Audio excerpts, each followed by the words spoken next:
असं आहे की खरं तर अतिशय दुर्दैवी घटना ही घडलेली आहे।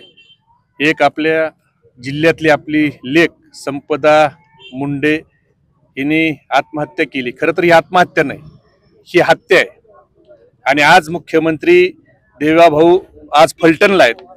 ज्या पोलीस स्टेशनचं देवाभाऊ तुम्ही उद्घाटन करायला चाललात, जर तुम्ही संवेदनशील असताल तर त्या पोलीस स्टेशनच्या भिंतीमधून तुम्हाला संपदाच्या किंकाळ्या ऐकायला येतील। कारण ह्या संपदाला छळलं जातंय, हे काय आजपासून छळलं जात नाही। तिनं 6 जूनला तुमच्या DYSP कडे अर्ज दिला आणि 6 जूनला सांगितलं की कशा पद्धतीनं तिच्यावर खोटे फिटनेस सर्टिफिकेट देण्यासाठी दबाव आणला जातो आणि त्याची कुठलीही दखल DYSP ने घेतली नाही। का घेतली नाही? DYSP ला तिने 3 अधिकाऱ्याचे नाव हे त्या ठिकाणी सांगितले। त्याच्यामध्ये पाटील सर पोलीस उपनिरीक्षक, जायपत्रे सहाय्यक पोलीस निरीक्षक आणि उपनिरीक्षक बदने हे मला खोटं फिटनेस सर्टिफिकेट द्यायला दबाव टाकतायत हे DYSP ला सांगितलं। DYSP ने कारवाई केली नाही म्हणून तिने जुलैमध्ये 13/8 परत माहितीच्या अधिकारात मी दिलेल्या अर्जावर तुम्ही काय कारवाई केली हे त्या ठिकाणी विचारलं। 6 जून महिन्यात तिनं कंप्लेंट केली म्हणून पोलिसांनी तिची खोटी तक्रार केली आणि जुलैमध्ये त्याचा जबाब दिला।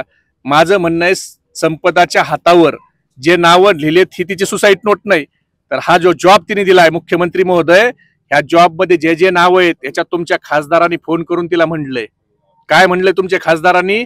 की तुम्ही बीडचे आहेत म्हणून हे करताय का? फिटनेस सर्टिफिकेट देत नाहीत। कुणाचे फिटनेस सर्टिफिकेट पाहिजे होते मुख्यमंत्री महोदय? जर तुम्हाला थोडी जरी नैतिकता असेल ना तर तुम्ही जरा चौकशी करा। स्वराज जे तुमचा कारखाना आहे रणजित निंबाळकरचा, त्या स्वराज जो कारखान्याचा रणजित निंबाळकर आहे तो मुकादमाला उचलून आणायचा, त्याच्यावर खोटे केसेस काय दाखल करायचा। ज्या बिल्डिंगचं तुम्ही आज मुख्यमंत्री महोदय तुम्ही उद्घाटन करताय ना, त्या बिल्डिंग मध्ये मागच्या 2 वर्षात किती 420 गुन्हे दाखल झाले हे जरा बघा। तुमचं फलटणचं पोलीस स्टेशन हे फलटणचं पोलीस स्टेशन राहिलं नव्हतं, ते स्वराज कारखान्याची वसुली केंद्र झालेलं होतं।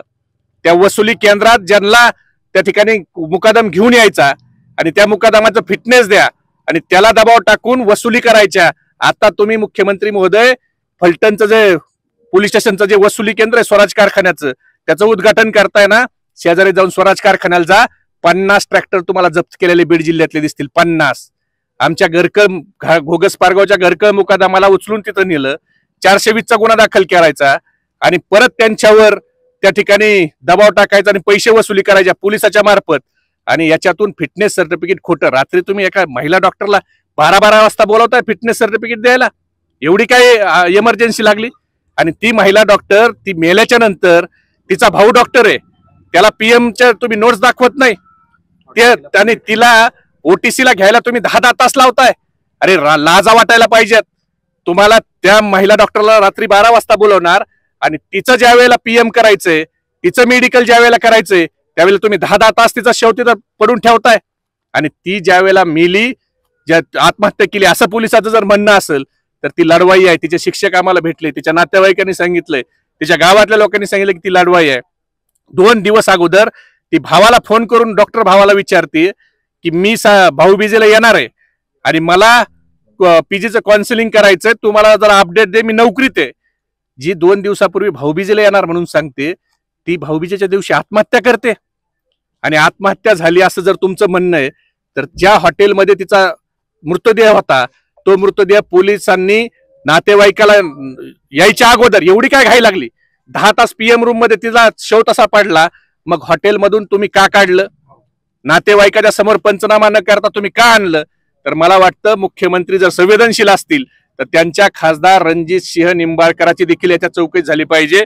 आणि जो तिने जॉब दिलाय ह्या जॉब ही सुसाईड नोट आहे तिची, तिच्या हातावरची सुसाईड नोट नाही।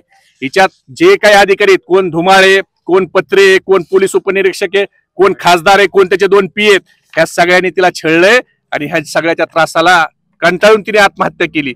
ह्या सगळ्याची ब्रेन मॅपिंग करा, नार्को टेस्ट करा, ह्यांचे CDR काढा आणि ह्यांची चौकशी जर मुख्यमंत्र्यांमध्ये हिंमत असेल तर त्यांनी ह्यांची चौकशी केली पाहिजे। स्पष्ट आहे, खासदारांनी फिटनेस सर्टिफिकेट तुम्ही देत नाही, तुम्ही बीडचे, हा मानसिक त्रास द्यायचा काय कारण?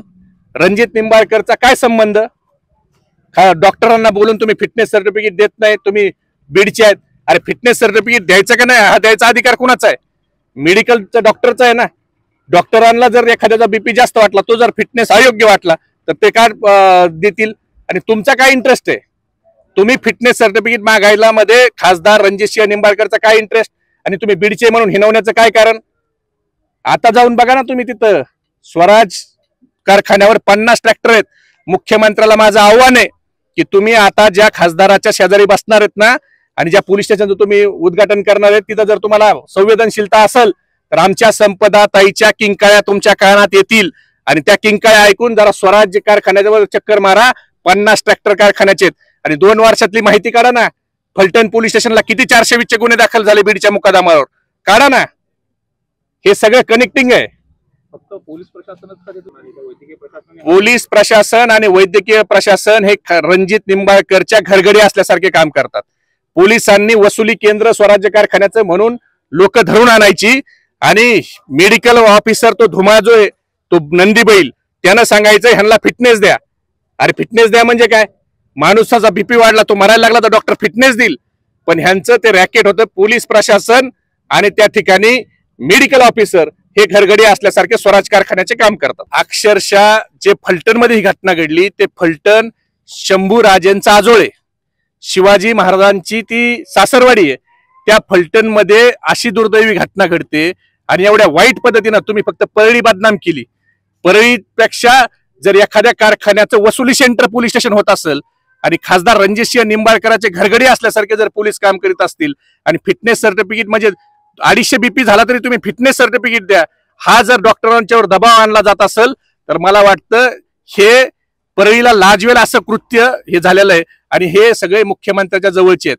मी तुम्हाला जबाबदारीनं सांगतो, फलटण, दहिवडी, त्याच्या पलीकडे जर तुम्ही गेले तर मसवड, हे जे पोलीस स्टेशन आहेत ना, हे सगळे मुख्यमंत्र्याच्या लाडक्या कार्यकर्ते जे पोलीस स्टेशन आहेत ना, हे घरगड्यासारखे काम करतायत. अनेक खोटे गुन्हे, अॅट्रॉसिटी सारखे पत्रकारावर जो ह्यांच्या विरोधात बोलल, जे अधिकारी कर्मचारी ह्यांचं ऐकणार नाही, नियमाप्रमाणे काम करील, त्याला मानसिक त्रास द्यायचा, त्याच्यावर खोटे गुन्हे दाखल करायचे, त्याला जेलमध्ये घालायचा, हा एकमेव कार्यक्रम फलटण पोलीस स्टेशन, लगतचं Mhaswad police station, Dahiwadi police station, ह्या पोलीस स्टेशन मध्ये सर्रास चालतंय. माझी पत्रकाराला विनंती आहे की तुम्ही थोडं जाऊन जर बघितलं तर कशा पद्धतीने खोटे गुन्हे या ठिकाणी दाखल होत आहेत. आणि मुख्यमंत्र्याच्या जवळचे जे नेते मंडळी आहेत, आमदार, खासदार, मंत्री आहेत, ते घरगड्यासारखे पोलिसाचा कसा वापर करायला लागलेत, हे दुर्दैवी तुम्हाला चित्र बघायला भेटल. आणि ह्या दुर्दैवी जबाबदारी मुख्यमंत्र्यांनी खरं तर आता घ्यायला पाहिजे, कारण त्यांच्या नेत्यांच्यामुळे आमच्या संपदाचा आज खून झालेला आहे. ही आत्महत्या नाही तर ही हत्या आहे. तुम्ही याच्यावर नुसतं आत्महत्येला प्रवृत्त केलं म्हणून 306 दाखल करू नका, 302चा गुन्हा दाखल करा, कारण तिला आत्महत्या करायला प्रवृत्त केलं पेक्षा तिने जीवच सोडला पाहिजे. ही तिची जी जॉब आहे, हा सुसाईड नोट तुम्ही ग्राह्य धरला पाहिजे.